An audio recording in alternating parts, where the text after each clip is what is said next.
In front of me is SONY Xperia 10 Mark II, and let me show you how to change wallpaper on the following device. So first of all, just open the list of all apps, then find and select the settings. Now locate and open Appearance and go to the wallpaper.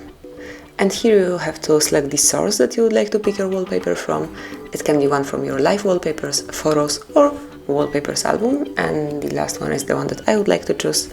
And here you've got all the possibilities, so just check them and pick the one that you would like to apply.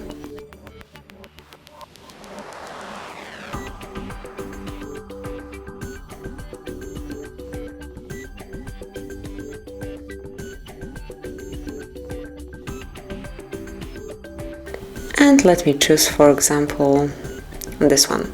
Then just click on Set Wallpaper and finally decide if you want this picture to cover just your home screen, only your lock screen, or both of them. And let me pick both. And that's it. As you can see, from now on, your brand new wallpaper is covering both your home screen and also the lock screen. And this is it. This is how you can smoothly and easily personalize your Sony. Thank you for watching. Please subscribe our channel and leave the thumbs up.